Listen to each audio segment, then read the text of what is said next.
Saludos, amigos y amigas de La Respuesta.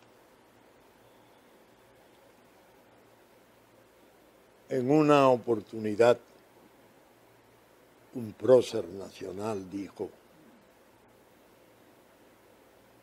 «Oh América infeliz, que solo sabe de tus grandes hombres cuando son tus grandes muertos».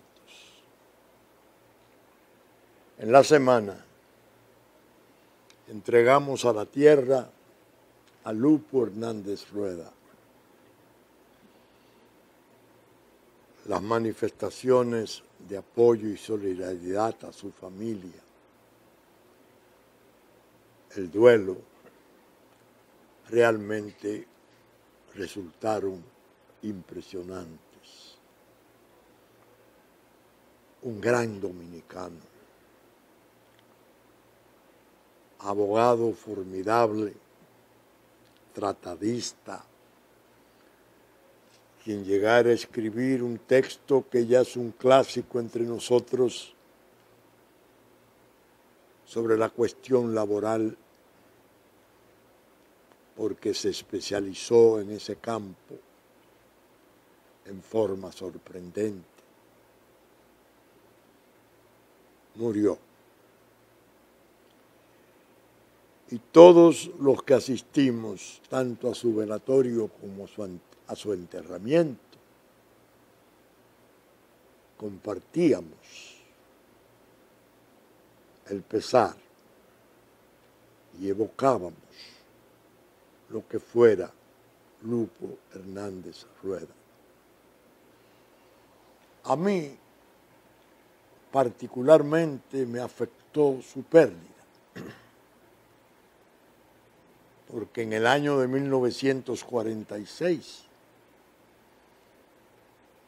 coincidimos en el segundo teórico del bachillerato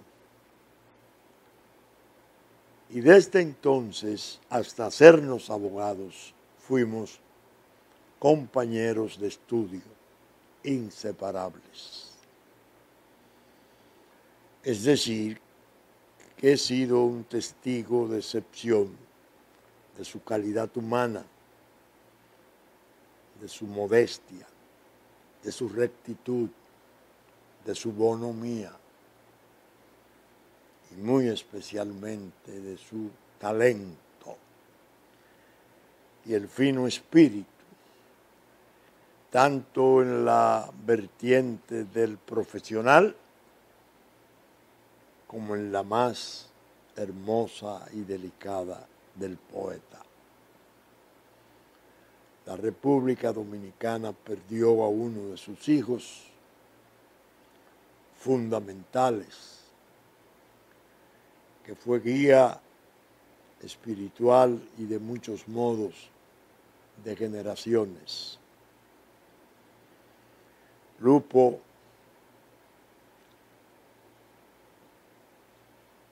desarrolló una familia ejemplar. Su viuda, Gloria Contreras. Yo le decía en el momento en que me despedía, luego de la inhumación, a una persona que estaba a su lado: de Gloria he sabido siempre, desde que era su novia.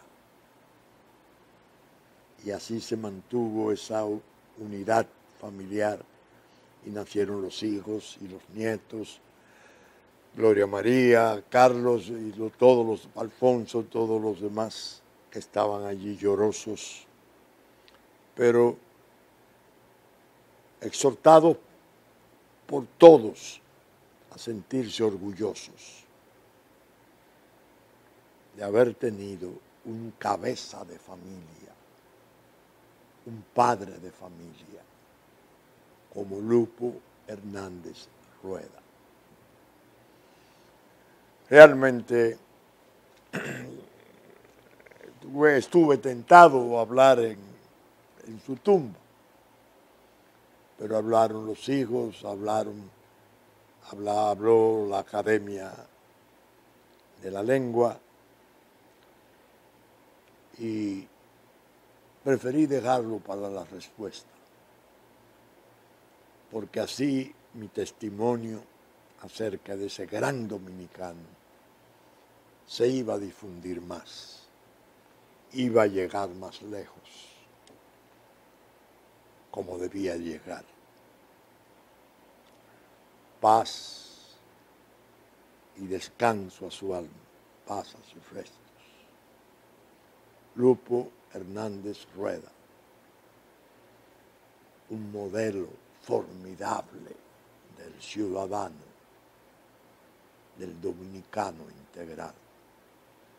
Hermano y amigo, descansa en paz. Bien, en el pasado programa me oyeron ustedes en cierta medida explotar, porque llegó un momento en que hice uso de un término fuerte, cosa que no acostumbro a hacer.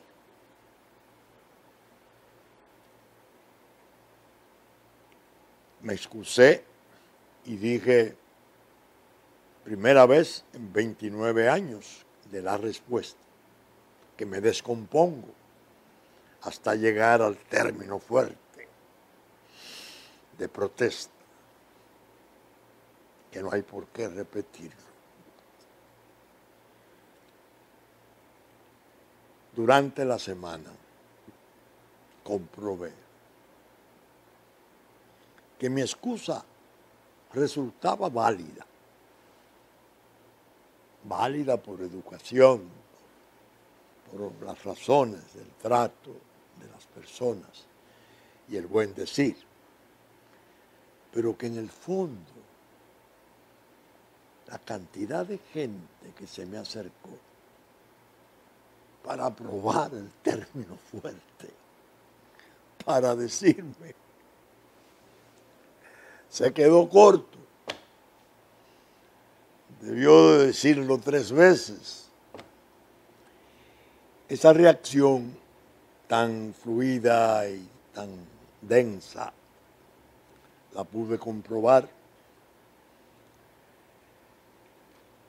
y clasificarla para hacer una especie de inspección, de observación sobre la reacción pública. Realmente estamos airados, estamos molestos, nos estamos irritando colectivamente. Y a algunos amigos yo les he expresado mi preocupación de que así sea. Porque ese tipo de ira sorda, aparentemente adormecida o muerta, muy generalizada,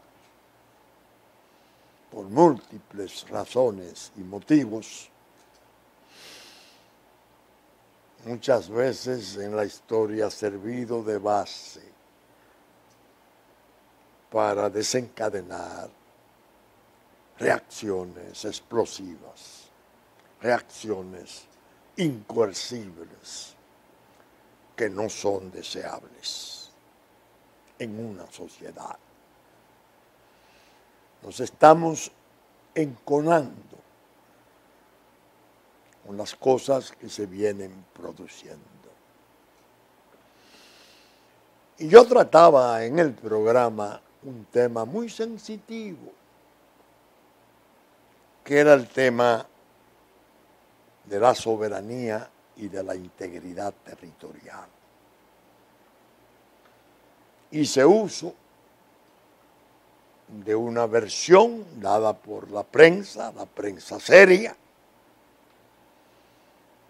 en el sentido de que el Canadá había reaparecido en el escenario nacional parece que con el propósito de desempeñar nuevamente algún papel, como lo hiciera en la crisis del 94, cuando se estuprara la Constitución Nacional y se recortara el periodo presidencial en 2 años.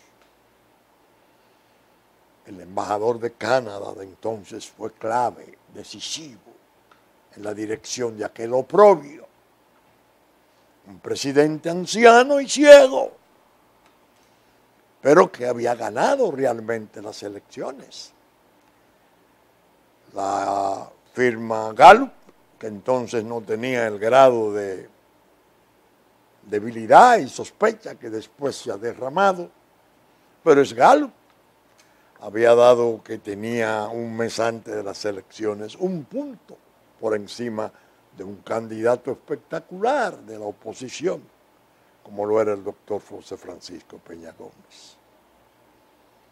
Sin embargo, se varió todo, se adujo un fraude colosal y Canadá asumió el papel de monitor, tutor de esa crisis, que tuvo una salida hasta el 96, y ahí surgieron las cosas que surgieron, el Frente Patriótico, la candidatura de Leonel Fernández, la confluencia de Balaguer y Bosch, y ya conocemos la historia bastante, no toda la historia, pero bastante. Esa integridad territorial y esa soberanía fueron objeto de protección intransigente de parte del presidente Balaguer. Se había propuesto en el 93, a raíz de la cuestión de Aristide en Haití, el levantamiento de 19 campamentos de refugiados en el territorio nuestro. La administración Clinton quiso imponérselo al presidente Balaguer, ya que él se rehusó. Se rehusó y explicó que todo lo mejor para Haití, pero en Haití, no a costa nuestra, no mutilando nuestro territorio, no dañando el ser nacional, como inevitablemente se iba a producir con 19 campamentos de refugiados que alcanzaban en total cerca de 500.000 de refugiados. El castigo que se le impuso a ese viejo terco fue recortarle el periodo y tratar de salir de él, como en efecto se hizo. La geopolítica actuó. Sin embargo, la crisis fue tan severa en el 94 y la participación del poder extranjero, Estados Unidos, Canadá, Unión Europea, fue tan brutal que sirvió de cemento para producir la confluencia sólida de Juan Bosch y Joaquín Balaguer, que pusieron de lado todas las sensibilidades, todos los resabios, todos los desencuentros que habían tenido en la lucha política ante el peligro común. Tuvieron un gesto formidable de servicio a su patria y lo expresaron en los discursos memorables de aquel encuentro en el Centro Olímpico de las dos fuerzas políticas. Bien, hemos visto ya cómo se ha ido desenvolviendo la cuestión. La geopolítica insistió en su programa, apretó su programa, se fue abriendo paso. El terremoto del 2010 sirvió de pretexto, macro pretexto, para romper aún más todas las seguridades que ya resultaban mínimas que nosotros podíamos tener en nuestra frontera física y en nuestra frontera jurídica. Y la ofensiva fue brutal, brutal, y no ha cesado. La prensa trajo la versión de que se iba a establecer una policía binacional, un aporte creo que de 600 hombres de Haití y otro tanto nuestro, y que esos se iban a encargar del cuidado de la frontera. Se produjo una reacción airada y fuerte, porque mucha gente entendió que era un paso peligroso. Se estaba desplazando a las Fuerzas Armadas, que es la que constitucionalmente tienen la misión del cuidado y el celo por la preservación de la integridad de ese territorio fronterizo. Naturalmente la respuesta dio la versión, hizo su protesta, exclamó la palabrota a que me refería al principio, fue una imprecación, y de repente, horas después, 2 días después, aparece el señor primer ministro del gobierno, el señor Gustavo Montalvo, en el salón Orlando Martínez, solo en el podium, y da unas declaraciones. Es falsa la información. En ningún momento se ha pretendido crear esa combinación de policías, y menos desalojar a las Fuerzas Armadas de la frontera. Y la soberanía, bueno, un patriota. Yo lo estuve observando y me dije, qué desgracia la de nuestro país, que tiene que padecer estos espectáculos de insinceridad, esta farsa de tanta gente de poder, que viene haciendo por años ya daños inmensos a esa soberanía, a ese territorio, a ese ser nacional. ¿Y cómo se presentan entonces a desmentir? En ningún tiempo, y al final de su exposición decía, que quede claro que nunca lo hemos intentado. La prensa, que era la que había dado la información, en forma piadosa, muy suave, le enmendó la plana. El Diario Nacional, que tiene una posición brillantísima en cuanto a las cuestiones nacionales, en su editorial del día siguiente le decía, en una forma muy considerada, lo que el ministro no dijo es que la información la dio el embajador dominicano en Puerto Príncipe. Era una declaración del gobierno dominicano, quien había hablado del establecimiento en Loma de Cabrera, en Restauración, en la parte norte, de las estaciones policiales que iban a controlar la frontera.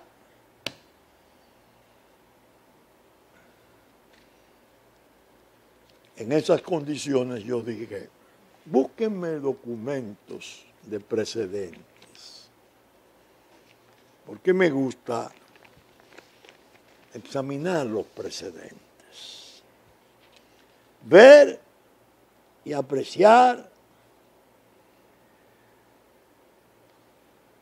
el conflicto desde que se percibe por primera vez y saber cuándo nació y desde cuándo viene. Yo tenía información del conflicto, privilegiada si se quiere, porque ya en el 2006 había sido testigo presencial, estuve ahí a 3 metros del PowerPoint, donde un oficial importante de las Fuerzas Armadas norteamericanas, con el personal de entonces de la embajada del señor Hertel, explicaban por qué el ejército tenía que salir de la frontera. Sencillamente porque no soportaba el soborno. ¿Y cómo se iba a crear una? Ellos llamaron Guardia Civil Fronteriza. Y lo dispuesto que estaban a sufragarla. Personal civil. Es decir, era testigo yo de una agresión más directa y clara sobre el papel de nuestras Fuerzas Armadas en sus obligaciones constitucionales, de la supervigilancia y protección de la integridad territorial y especialmente en el área fronteriza. República Dominicana y Haití tendrán cuerpo policial, vigilará la frontera. Vigilará la frontera, miércoles 18 de octubre del 2017. Nisa Campos, redactora senior.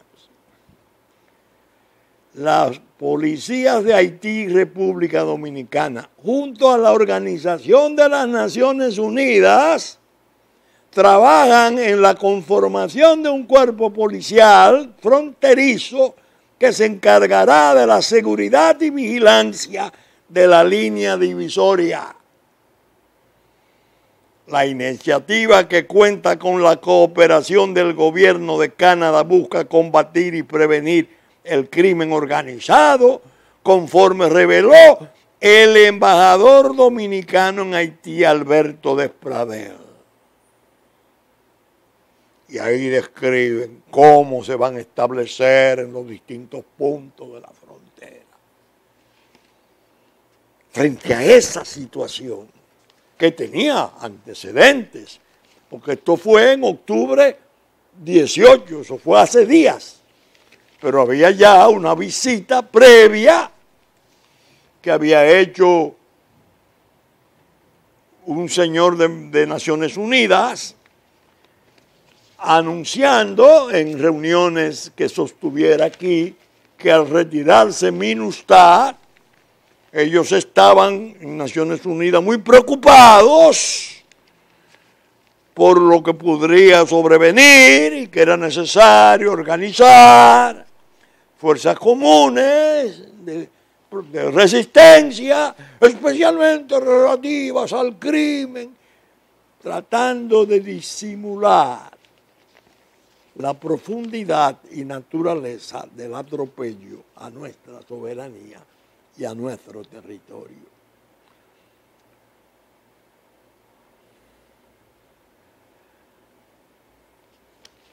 Con esos antecedentes de ahora, el ministro de la presidencia tiene el tupé de aparecerse. No es verdad. No se ha hecho ninguna actividad tendiente a establecer eso. Nuestras Fuerzas Armadas. Una inseriedad absoluta que no se puede tratar así por así, porque es parte de todo un tinglado de engaños, de sorpresas. Aquellos 19 campamentos de 20.000 habitantes cada uno, que alcanzarían cerca de 500.000, que se rehusara Balaguer, que ya conté, no han sido necesarios. ¿Por qué? Porque se ha utilizado la política de Kosovo, la implantación de las poblaciones. Implantación de las poblaciones. Los albaneses, albano-kosovares, fueron aumentando su presencia, y llegó un momento en que cuando se produjeron los disturbios gravísimos en los Balcanes, entonces OTAN intervino, Estados Unidos intervino, vencieron a los serbios y sacaron a Kosovo. Pero ya estaba totalmente penetrado. En un artículo interesantísimo que apareciera en el diario El País de España, Cataluña no es Kosovo, del señor Javier Vidal Folch, se explica en una forma primorosa cómo se producen esos trasplantes de población. Bien para declarar la independencia, caso Kosovo, que este artículo dice Cataluña no es Kosovo, o bien para establecer, como en el Caribe se intenta, el Estado binacional. Este es un artículo formidable. La única opción viable para Kosovo es la independencia. De modo que la ausencia de prohibición expresa de una declaración de independencia por una norma internacional se cruzó con casi un decenio de trayectoria de Kosovo como entidad separada y con una evolución política en que la proposición de independencia la formulaba Naciones Unidas, que al concretarse el 17 de febrero de 2008, una reunión de diputados kosovares venía a ser un detalle menor, casi obligado.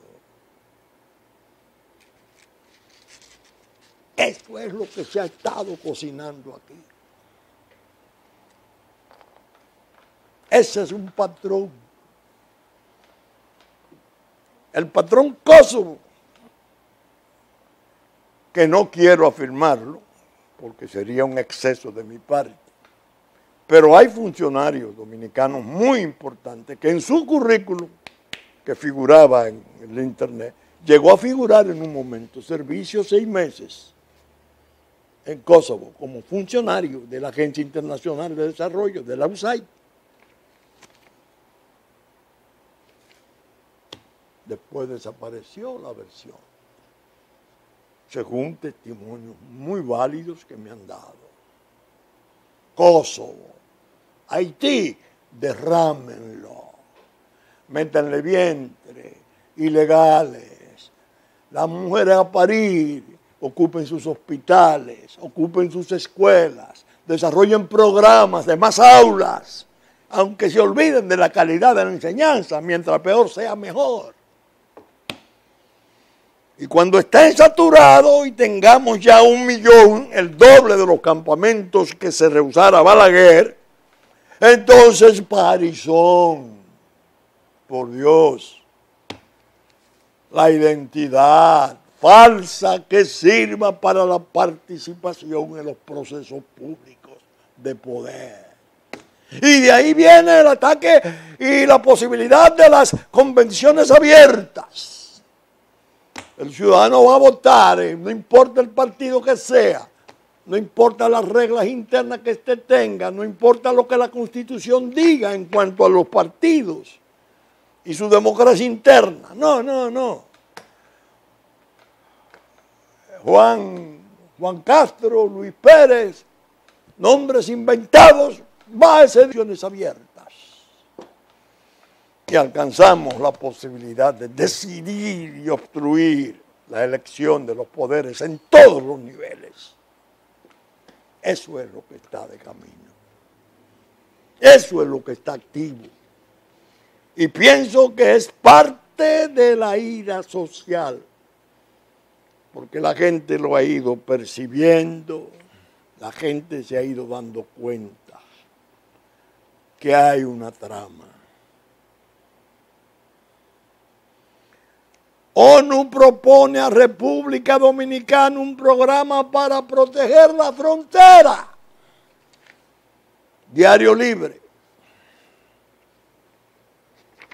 ONU, Naciones Unidas, aparece este señor.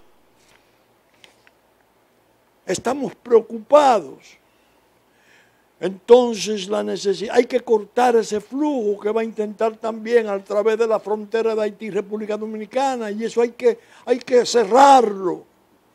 El planteamiento lo hizo el señor Amado Philip de Andrés, representante regional del organismo de Naciones Unidas, quien advirtió que desde el cono sur hacia la costa del Caribe se van a mover 1.400 toneladas de cocaína para colocarlas en Norteamérica o Europa. Charlatán. Tienen 13 años ahí y se van y tienen el tupé de decir luces y sombras. Hemos mejorado esa hermosa nación. Cuando yo soy un testigo también de excepción, porque trabajé largo tiempo en el área de la asesoría de políticas antidrogas, del desastre que fue la presencia del MINUSTAH con un mandato restringido, exclusivamente dedicado supuestamente al mantenimiento de la paz. Al general Barry McCaffrey en una oportunidad, cuando ocupaban tropas americanas Haití, antes de la MINUSTAH. Y después yo le decía, ¿cómo se explica una camioneta con cientos de kilos de cocaína al lado de tropas de Naciones Unidas y de tropas de ustedes? Y no hay interdicción de parte de las tropas multinacionales, ni de la de ustedes. ¿Cómo se explica eso? Miles de kilos. Un estado, narcoestado, colapsado ya como estado. Inundó al país de droga todo el tiempo, con ellos ahí. Ahora al irse, tenemos una preocupación. Queremos organizar un cuerpo policial conjunto para cuidar la frontera. Cuidar la frontera. Para cuidar el paso, los 81 puntos de entrada, libre, caminando de un país a otro, de que hablara un primer ministro de Haití. Equipo técnico de MINUSTAH seguirá en Haití hasta 2019. Aquí está el jefe del componente policial de la misión de estabilización de las Naciones Unidas en Haití, MINUSTAH, general Pierre Monchorte, reveló ayer que un equipo de reconstrucción y asistencia técnica permanecerá en territorio haitiano hasta el 2019. Se van, pero no se van, porque la gran tarea es habilitar el territorio dominicano como parte del Estado binacional. Después que establezcan una minoría, así como ha estado consintiendo el gobierno nacional que se establezca, porque tiene el injerto ahí que ha trabajado en eso desde hace ya años, entonces vendrían las resoluciones de Naciones Unidas, los derechos fundamentales de las minorías, etcétera, etcétera, etcétera. Y se iría no a una declaración de independencia como en Kosovo, sino a la formación de un Estado binacional. Por eso están las políticas. Todo lo que ustedes han construido aquí, lo hemos construido nosotros. El dominicano no trabaja. Por eso están en la construcción en un 90%. Por eso el trabajador dominicano, para llegar a una fábrica y preguntar a una construcción si hay trabajo, tiene que enfrentarse a un capataz haitiano que no lo deja entrar. En obras del Estado, no de particulares solamente, no, en las del Estado. Es una gran conspiración contra la República, es la realidad. Por eso, la respuesta de hoy, yo me propuse dedicarla con el énfasis debido a responderle a la insinceridad, a la hipocresía, a la falsía del desmentido del ministro de la Presidencia. Es verdad que han estado trabajando ustedes a la cabeza en ese desastre. Que se espantaran, que le llegara un momento, un rumor de que en el cuartel militar dominicano había algún grado de insatisfacción, de inconformidad, de humillación. Porque en el fondo todo eso es preparatorio para su disolución. Y la disolución de aquí es similar a la... está planeada en forma similar a como se hiciera la de Haití. Yo conservo en mis archivos las declaraciones de funcionarios de altísimo nivel de Haití a raíz de la disolución de su ejército, cuando decían, ya nosotros disolvimos el nuestro, ahora le toca a ellos hacer lo propio. ¿Qué es esto? Es enfermo que estamos, enfermo de mentiras, enfermo de supercherías, de falsedades, de duplicidades engañosas, una pandilla de burócratas sin vergüenza, sin ningún apego a su tierra, vendido al extranjero, que ahora tienen cierta incomodidad, porque le quedan todos los caucus y todas las estructuras que le daban apoyo en Estados Unidos. Pero los mandos superiores de Estados Unidos están cambiados. Y hay otros criterios en muchos de ellos. Y hay un personal ahí muy cercano al presidente Trump, con un conocimiento profundo de la región, que saben exactamente a dónde conducen esas maquinaciones. A un gran desorden, a una ruina, a la generalización de un desastre en toda la isla. Esta frontera sur a que se refería el informe estratégico del Departamento de Estado, que yo sostuve y probé, creo, que era de redacción militar, hablando del terrorismo, el peligro en su frontera sur y las cosas que ellos tienen que hacer para evitarlo. Ahora, como no tienen tanta comodidad como lo hubiesen tenido en el supuesto de llegar al poder Hillary Clinton y permanecer la administración demócrata, entonces vacilan y entienden que en un momento dado se le puede venir abajo el plan.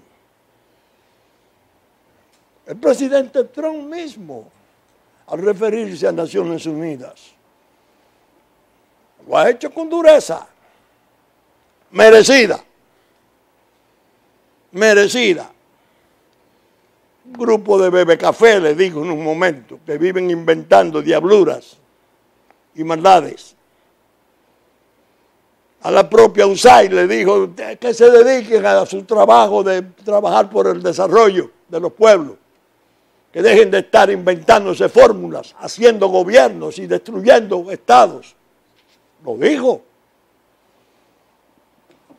Entonces ahora vienen los desmentidos. No, eso nunca se ha dicho, eso nunca, no, de ningún modo. La soberanía, sagrada, la soberanía sagrada.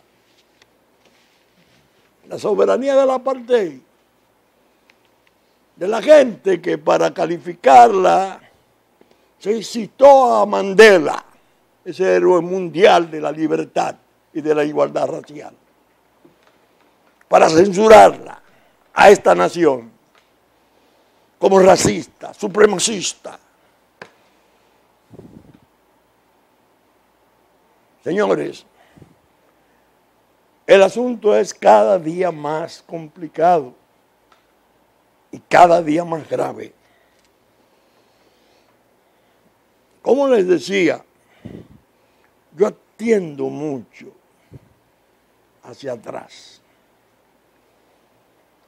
Porque es que el hecho de hoy, el que usted cree que es un hecho nuevo, fresco, que está ahí, cuando usted le hace así, lo examina a fondo y dice, ay, pero mira, él se está expresando hoy, pero mira cuando nació, mira lo que era desde chiquito. Yo he contado muchas veces, y no me voy a cansar de hacerlo. En la oportunidad que me tocó acompañar al presidente Leonel Fernández a Guadalupe, ya al final de su segundo mandato, en el año 99 creo. El presidente Chirac, ahí, de Francia, todos los primeros ministros y jefes de Estado de las islas del Caribe y el presidente Preval. ¿Cuál fue la sorpresa de esa experiencia de 2 días de trabajo? Que al segundo día, el primer ministro de Martinica, insultó al presidente Preval y le dijo horrores, vergüenza del mundo, afrenta del Caribe, almacén de drogas, acabó. Porque habían detenido unos barcos en Florida cargados que le habían hecho abajo recámaras desde Haití para llevar miles de kilos de cocaína. Narcoestado, bueno, viniendo de ellos, la gente del CARICOM, al salir, yo le dije al presidente Fernández, usted oyó, vamos a hacer provecho de esa ventaja cualitativa. Nosotros tenemos un averaje y un respeto de otro modo, de buen nivel. Esa gente vive conspirando contra el país en los organismos internacionales, es un estado percance, es un narcoestado. 99, de eso hace 18 años.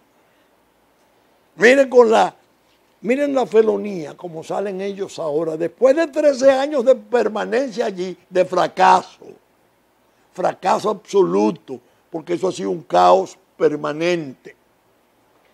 Y cuando ha dejado de ser caos, un nudista, presidente, bueno, una serie de desastres, que ahora les preocupa irse, porque saben lo que hay ahí y lo que puede ocurrir ahí. Entonces vienen a hablarnos a nosotros de los peligros, de la droga, que puede venir desde América del Sur y pasar por Haití para el Caribe. ¿Cuántas veces yo he señalado yo aquí el trabajo académico del coronel Bosch, del Comando Sur de Estados Unidos, hablando sobre la defensa del cielo dominicano? ¿Qué hicieron los aviones estos tucanos? La limpieza del cielo. ¿Cuántas veces he mostrado yo las trazas de vuelo? Horrible aquel tiempo en que los vuelos eran interdiarios, miles y miles y miles de kilos de cocaína tirándonos cañaverales en las autopistas. Eso ha sido pan nuestro de cada día en la respuesta. Y la diferencia y el contraste con los vecinos. ¿Cuántas veces lo he hecho? Ahora vienen ellos a sentirse preocupados, muy preocupados. Naciones Unidas se va a preocupar porque parece que han descubierto que al irse ellos va a venir más droga por Haití. Todos los esfuerzos que hemos hecho para limpiar los cielos, todas las dificultades que confrontamos para el trabajo marítimo, que ha ido ahí a duras penas pudiendo cumplir la misión en plenitud, pero lo ha hecho. Vienen ellos ahora a solazarse. No, estamos organizando eso. ¿Ustedes creen que si MINUSTAH y Naciones Unidas hubieran incluido en su mandato la interdicción de la droga, la situación de la isla fuera la misma? ¿Ustedes piensan eso? Los oficiales de MINUSTAH de Chile, de Uruguay, de Brasil, veían pasar la cocaína. Y cuando a alguien le hacía alguna observación, la respuesta era: el mandato no alcanza a eso. El mandato era el mantenimiento de la paz, no la interdicción de la cocaína. Es decir, que sobre aquel oprobio vienen ellos ahora a sembrar aquí todas esas falsedades, esas actitudes engañosas. Y cuando se reacciona y se siente que el asunto va en serio y que la gente comienza como a generar protesta, ¿y qué es esto? Y quizás, no lo sé, en el propio ámbito militar, la humillación degradante, no soportan el soborno, la advertencia y el presentimiento de que están propuestos para ser disueltos, como los vecinos. Entonces comienzan medio a temblar. ¿Por qué? Porque los interlocutores de más nivel en Estados Unidos cambiaron, ya no son los mismos.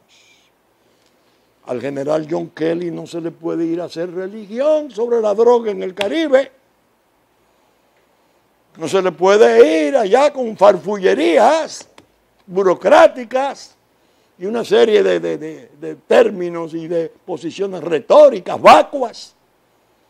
No, peligro, terrorismo, peligro, los vuelos interdiarios de África, peligro, Boko Haram, peligro, Nigeria y otros estados. Y el radicalismo musulmán que pueda venir, peligro, la droga. Entonces ustedes pretenden sencillamente trasvasar eso al lado y barrer con lo que está al lado para desordenarlo todo, para que sea peor el caos, para acercarlo a Puerto Rico, que es la entrada nuestra, y abusar de las infraestructuras que ellos tienen, los aeropuertos internacionales, los puertos de gran calado, que no lo tienen allá. Hablen con Kelly, vayan y propónganle a Kelly las cosas que ustedes estuvieron haciendo contra la República Dominicana. Pero el gobierno está mudo, está paralizado, no sabe qué hacer. Es más, entre ellos aparecen los desorejados que entienden que Trump es un fenómeno de paso. Hubo un gallo ahí que le dijo a un amigo mío: esto se va en unos meses, no te apures, el impeachment viene ahí. Lo van a sacar al presidente Trump. Ajá, sí, por el trato con los rusos. Ahora viene algo sensacional que ustedes no saben.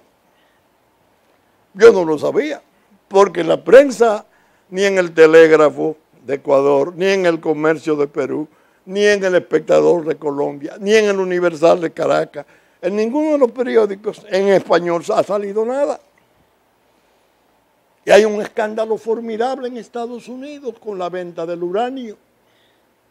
Hay 3 comités de investigación en el Congreso, investigando una operación tremenda de venta de uranio de Estados Unidos a Rusia, que se combinó y se hizo, pero que había descontroles y que una parte no se sabe dónde fue a parar, y hay la sospecha de que es posible que fuera a parar a la propia Corea del Norte.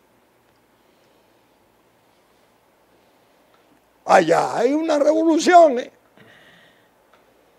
En el sentido figurado, los mandos son distintos, las concepciones son distintas, pero aquí somos incapaces de movilizarnos y tratar de hacer un provecho sano, un provecho serio de lo que es el interés nacional. No, todo sigue ahí. Desde que se le sale, batean un foul,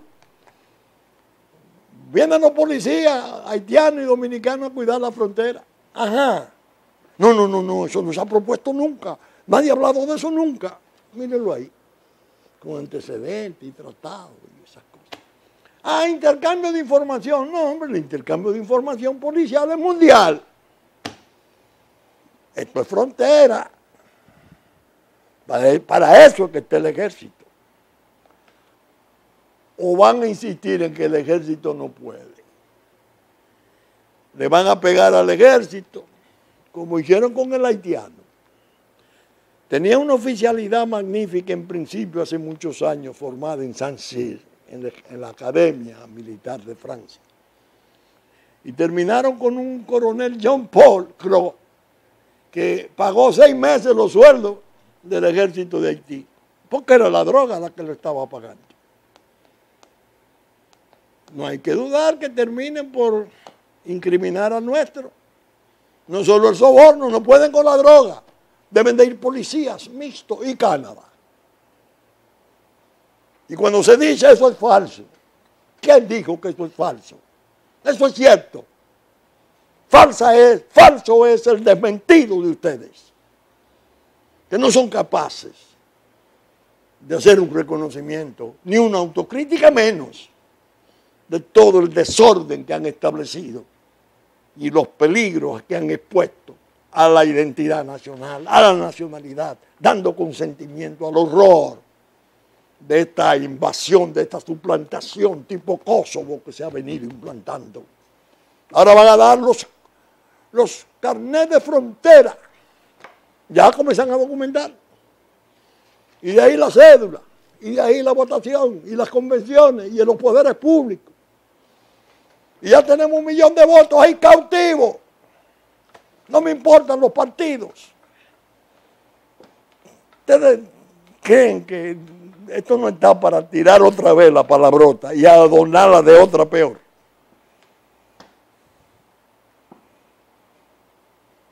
Es decir, la exacerbación que uno va sintiendo es porque los acontecimientos la están imponiendo. Uno no quiere, yo no quiero exacerbación de ningún género. Yo quiero la paz, el progreso, la felicidad de mi pueblo. Pero, Dios mío, nos están sacrificando. Y no es verdad que nos van a castrar parados, que lo sepan, ¿eh? No nos van a castrar parados. Se ha equivocado mucha gente en la historia con este pueblo. Se lo advierto. Bien, saben ustedes que estamos saliendo por Super Canal, Canal 33 de televisión abierta, 3 del cable, domingo a las 11 de la mañana en nuestra versión central, que ya nos anticipó Cinevisión, Canal 21, el sábado a las 6 de la mañana, Canal 19, que asimismo